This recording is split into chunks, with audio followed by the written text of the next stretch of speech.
Yo, what's good, YouTube? It's your boy Ry2Fye here with a video. I want to say back here because this is the first live. I'm currently live on Twitch, and yes, I'm watching this off of my PlayStation. I could watch it off of my computer. You feel me? As right here, it's just sometimes it be bugging. Like, let's see an example.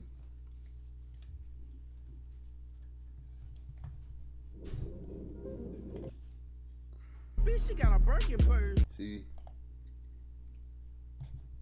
it be bugging so. Um,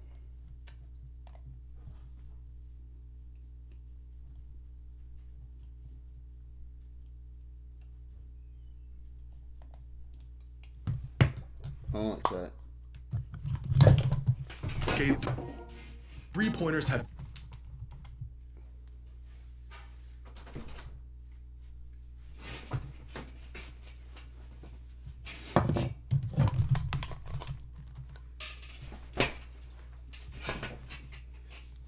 All right, let's go.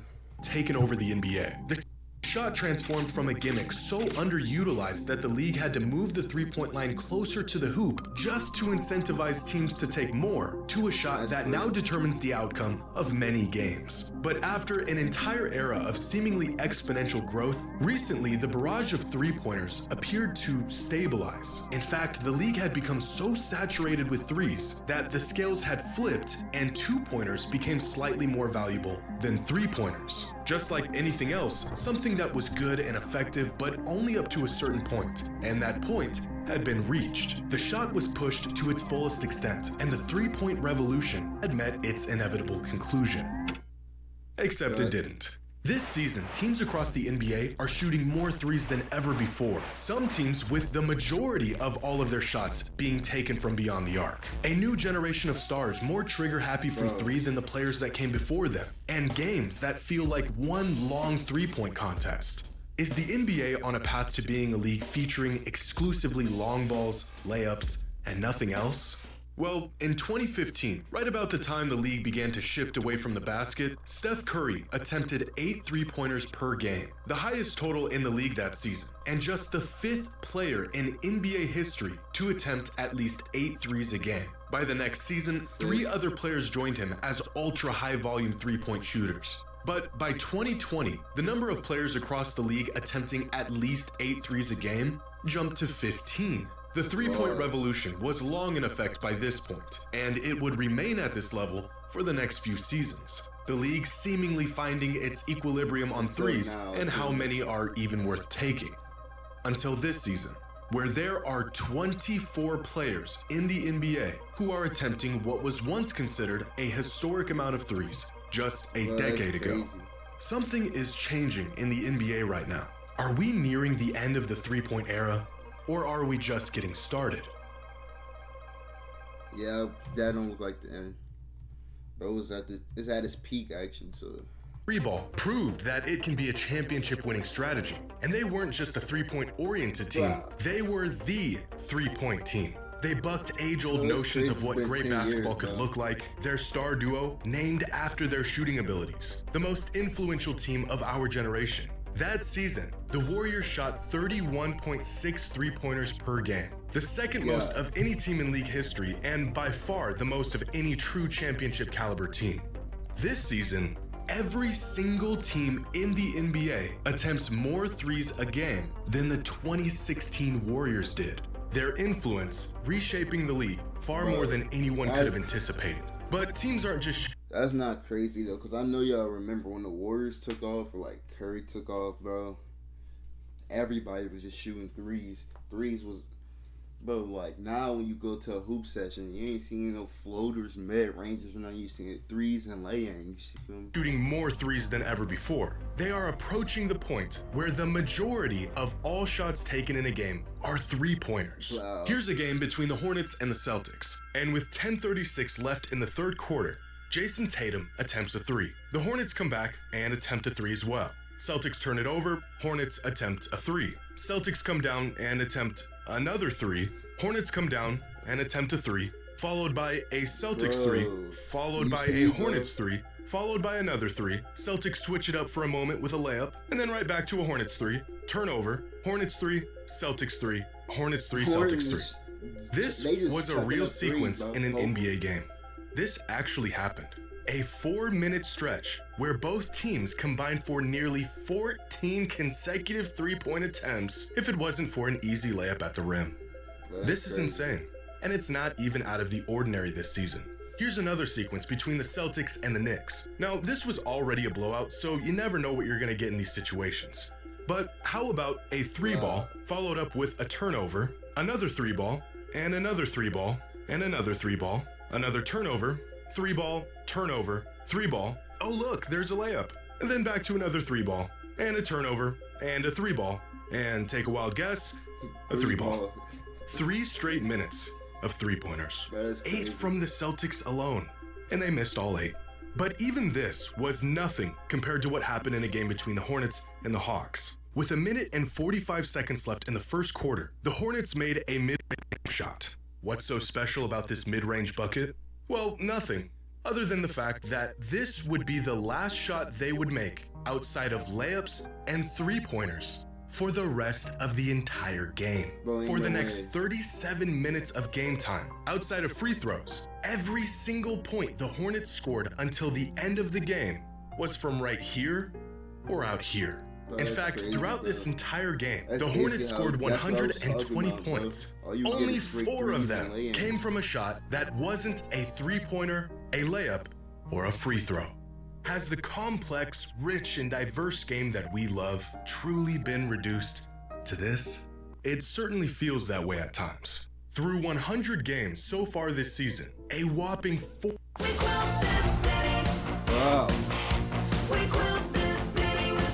42% of all field goal attempts have been from beyond the 3-point line, a total that has nearly doubled since 2012. Sometimes it feels like we're watching one big 3-point contest, because at times, we are. In fact, at the current rate the league is going, which may or may not continue, half of all shots taken in an NBA game will be 3-pointers by the 2032 season. But it's not just that teams are attempting more 3-pointers. Teams have regressed to taking only the best, most efficient shots on the court. 3-pointers, layups when they're available, and hardly anything in between. Excluding free throws, 86% of all points scored from NBA teams this season have been from beyond the 3-point line or within 6 feet of the basket. 20 years ago, only 65% of all points were scored from these zones. Now, this upward trend of near and far and nothing in between may not continue. Over the past few seasons, there has been some stagnation in 3-point attempt rate, so there may be a shift in the other direction in the coming years. But the NBA tends to follow the leader.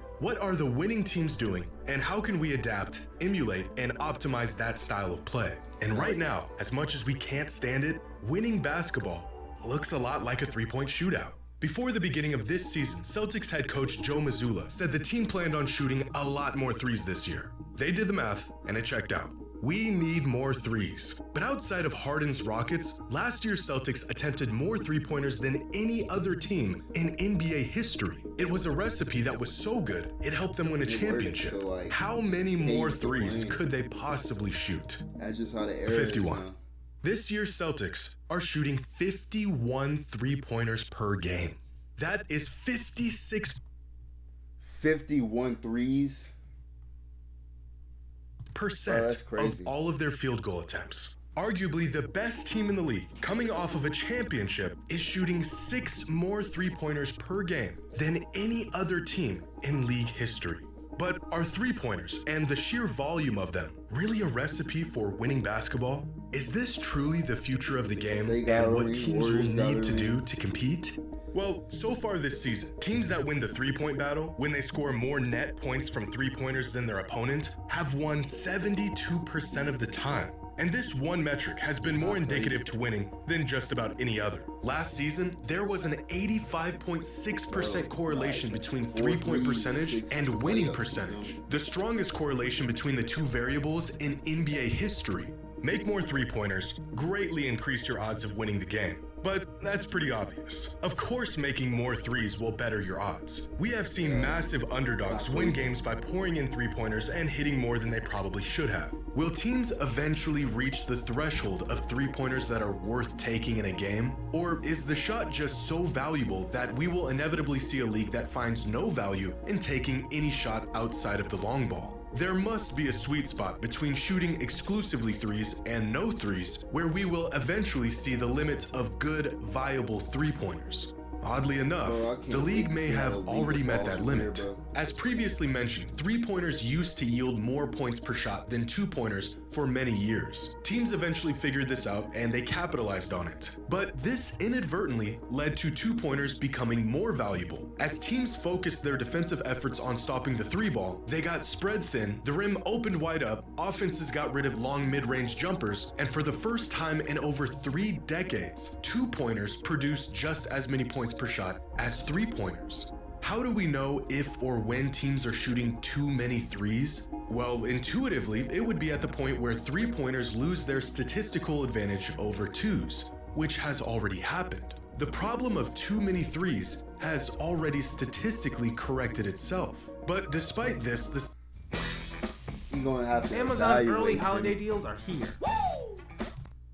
Celtics and many other teams are committed to shooting more threes than they previously did. They are aware of the data, and they still decided that upping their three-point rate is the answer. Steve Kerr has said that it would be hard to compete without shooting a high volume of threes. Mike Budenholzer said he thinks the sport is in a good place, and that threes create more space to be more athletic and dynamic going to the basket. Devin Booker, a player who utilizes and values the mid-range game as much as any player in the league, said the volume should be up. Attempting the three-point shot, not even making it, stretches out the defense and opens up better looks throughout the game. Teams know that the two-pointers today aren't as valuable as they are in spite of threes. Two-pointers today have become so valuable because of threes. As Devin Booker stated, even when they aren't going in, the spacing and ball movement that three-pointers provides to teams creates an incredible advantage compared to any other shot. In fact, it's no coincidence that points per shot on two-pointers began to climb rapidly at the same exact time as the three-point revolution.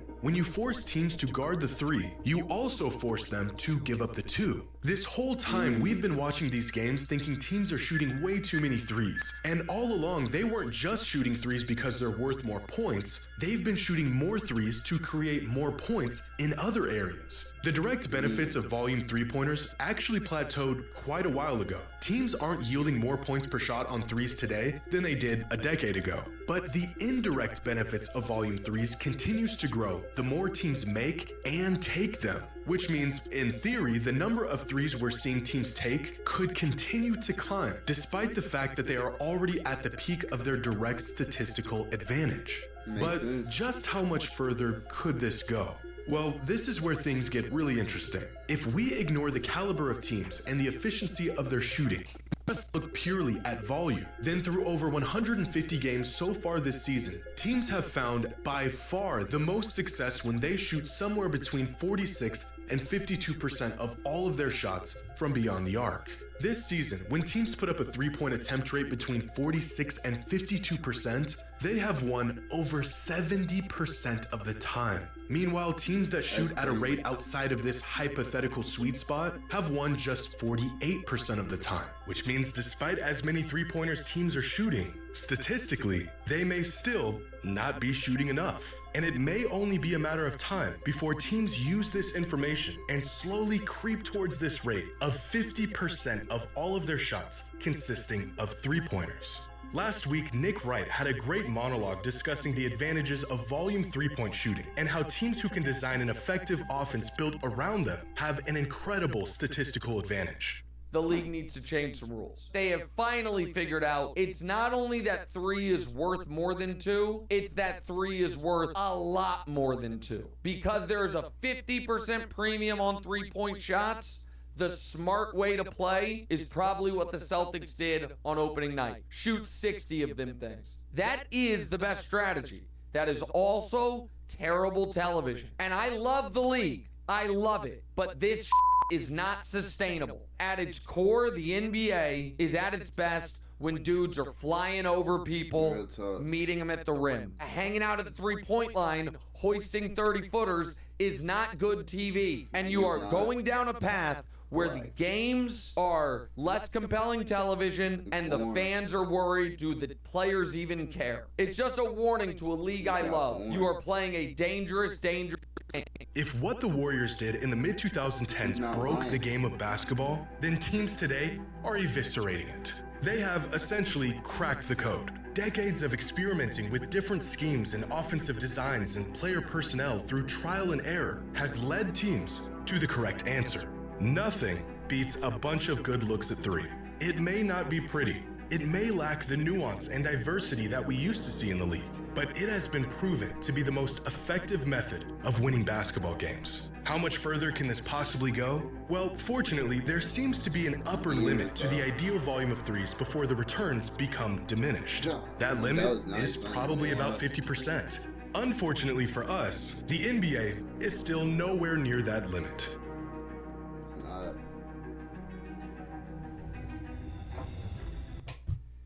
Hey, W video from Jimmy, you feel me? Hey, if y'all on YouTube, come over to Twitch live almost every day. Yeah, hit that like button, sub up. You feel me? W